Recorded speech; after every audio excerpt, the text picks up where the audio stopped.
Ladies and gentlemen, boys and girls, welcome back to Spyro, the Dragon, Reignited Edition. When we last left off, we completed Dry Canyon, and now we're going to move on to Cliff Town. So let's go.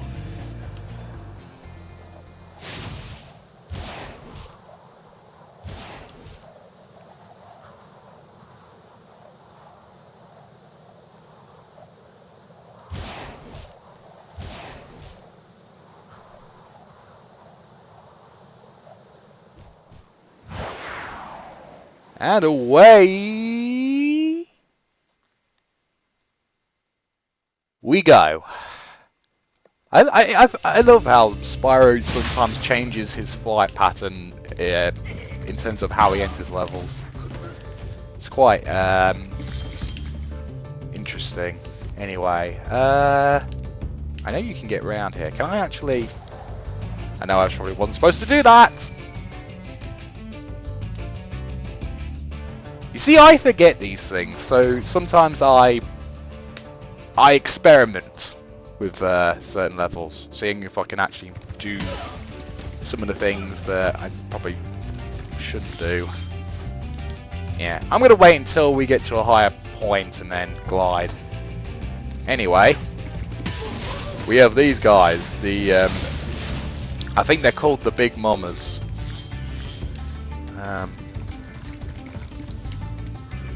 Again, really easy enemies to defeat. All you do is flame them. Take that. Pick up the gem. Come on, Sparks, you're getting lazy. Right.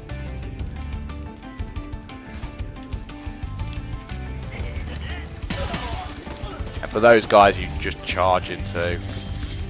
Anyway, Dragon! Halvor!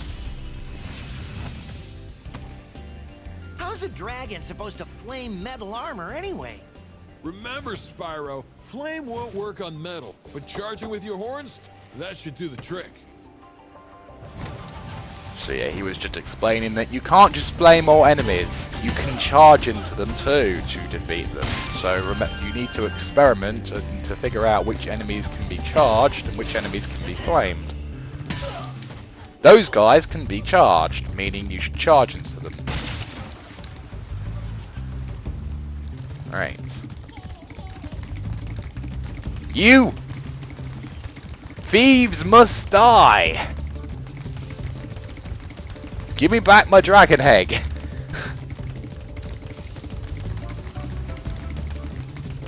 God, this one's a fast one. Okay, you know what?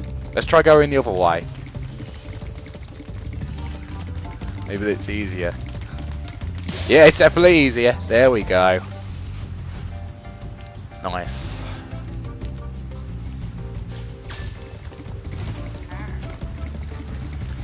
So yeah, another improvement I like about this game is the fact that the game now auto-saves you when you walk past the dragon platform.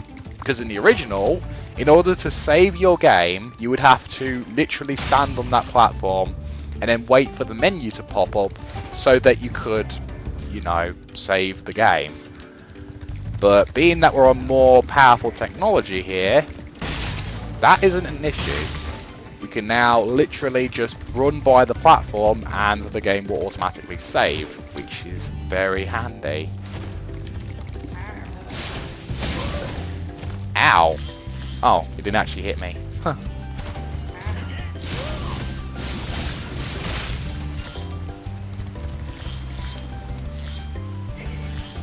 Up we go.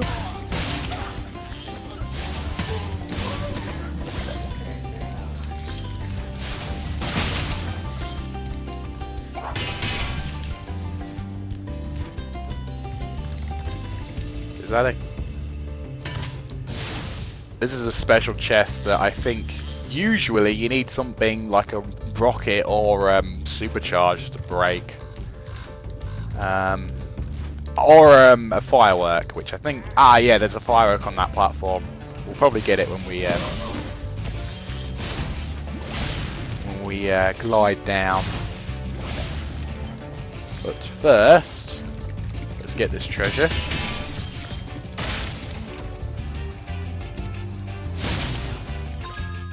There's 400 gems in this world, so not bad. And let's rescue Enzo. Hey, what's on the other side of that river? Why don't you glide there and find out? Well, maybe I will. Right. Actually, I don't think we'll glide there. We'll actually glide down here, just so that we can cover these rooftops first. Excellent.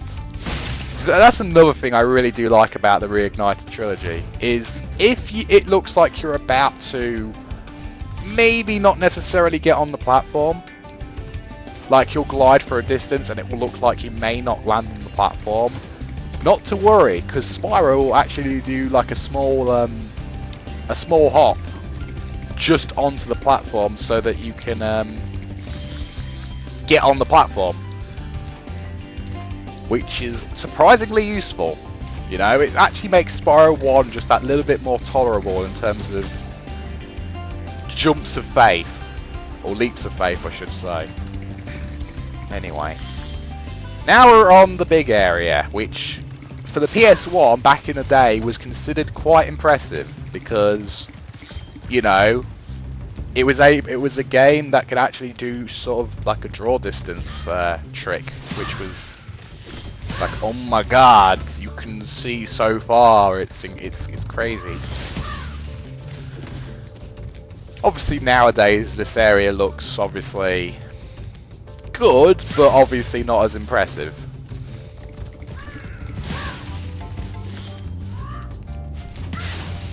Because now we can actually look in the background now and be like, oh look, I can actually see where the end portal is. Which was something that we could never do in the original. Anyway, Marco. You've reached the highest point in Clifftown. You can get to almost anywhere from here. If I were you, I'd use that whirlwind over there. Alrighty then. Ah, there's more stuff on these rooftops. Alright. Let's go back up. And that's another good thing about this game, is that if you reach a high point, there's likely to be a whirlwind that can take you back up to the high point without having to backtrack. Which is very useful. I'm going to say that right now. It is very useful to having something to easily get you back up to the highest point of the map without having you to go all the way round again. Anyway, now let's go through here.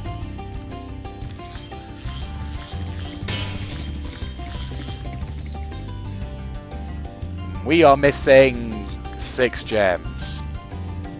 Okay, time to use sparks. He's pointing. Oh.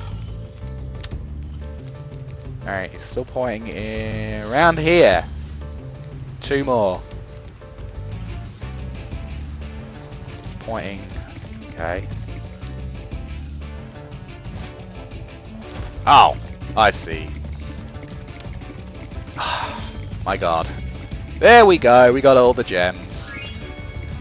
Now it's time to leave. One of these should be the whirlwind all the way up. Here it is. And away we go.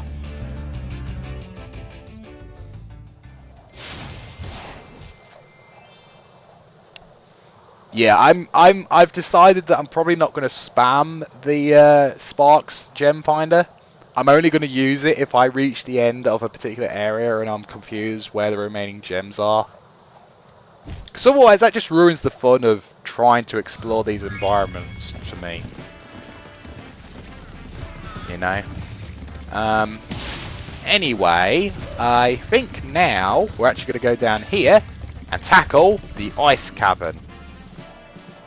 We're going to go straight from the polar opposite. We're going to go from the scorching deserts to the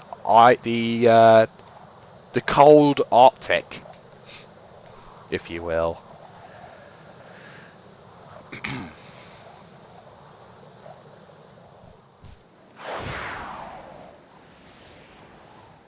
And land.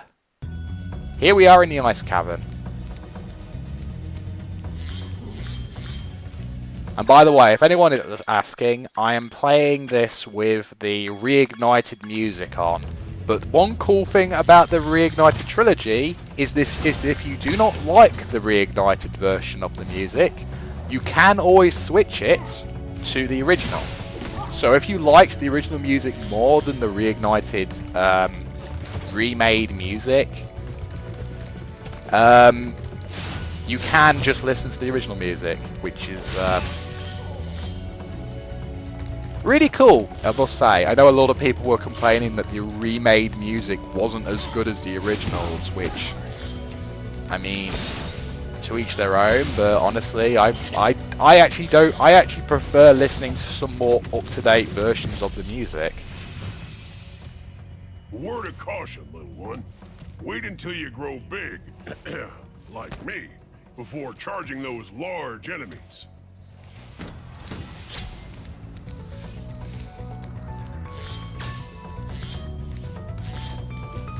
Or maybe big dragons, if you would actually help us out and actually attack rather than just disappearing.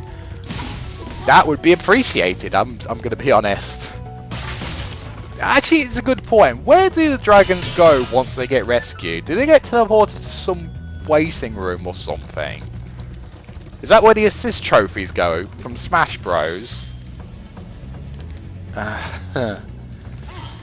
Just makes you wonder, where do the dragons go when they get rescued? Anyway, let's keep going, rescuing our dragon brethren, because that's what we do in Spyro.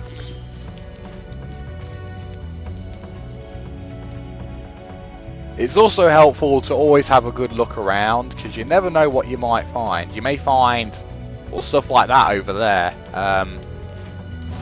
Like this platform here, which has a key. Very important.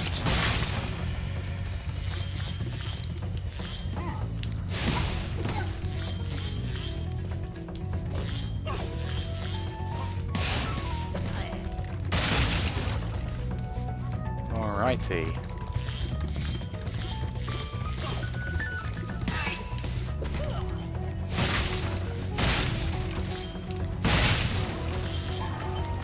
I probably did miss an entire section. Asher! Thanks for freeing me, Spyro. And now, where was I?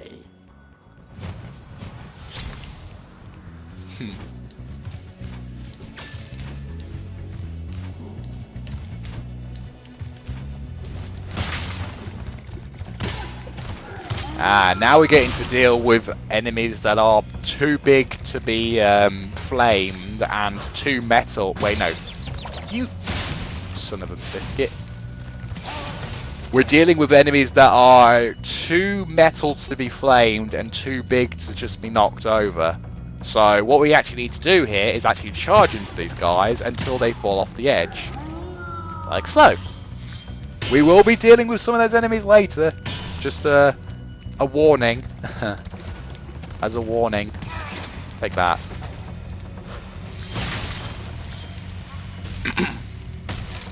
Oh yeah, there's also these gems on these platforms that you need to knock down.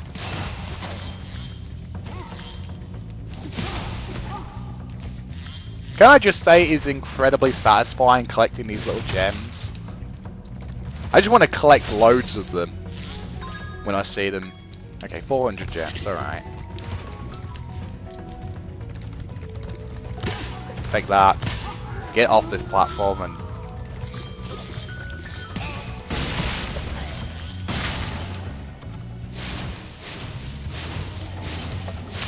Stupid bats, just give me your health. Ragnar! You've done well, Spyro. Some dragons thought you weren't ready, but I knew they were wrong. I'm ready, all right. Ready for what? And of course he gives us no explanation. Right, what's this? Oh, that's going back. Alright.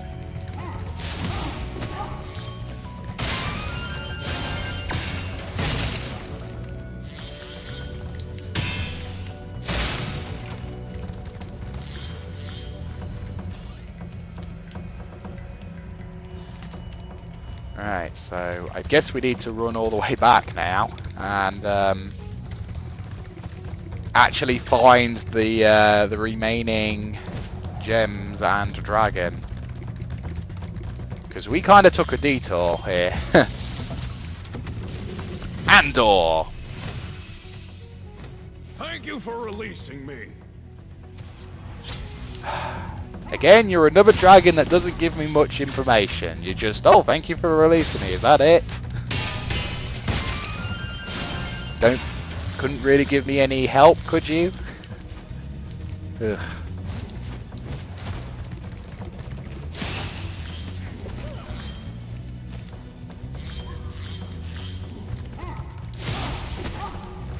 I almost thought I was going to fall off there for a second.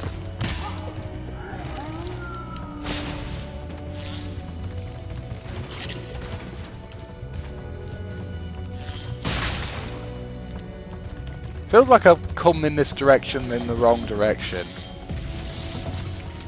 Todor. Spyro, some big Norks up ahead are wearing armor. And in the ice cave, armor can make their feet very slippery. See what I mean? Ugh.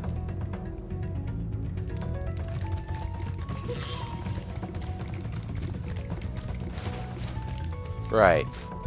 Now, what we're going to do is we're going to go and we're going to open that chest.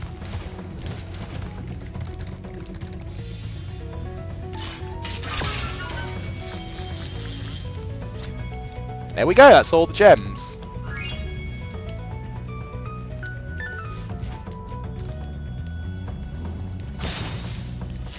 Yeah, we're just going to slide on over here.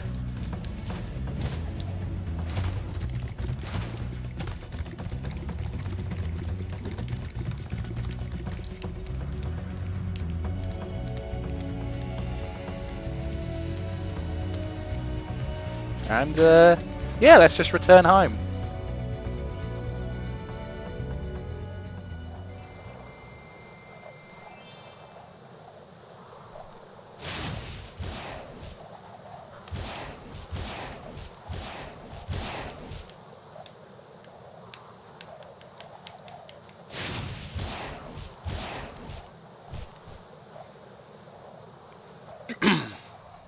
Alright,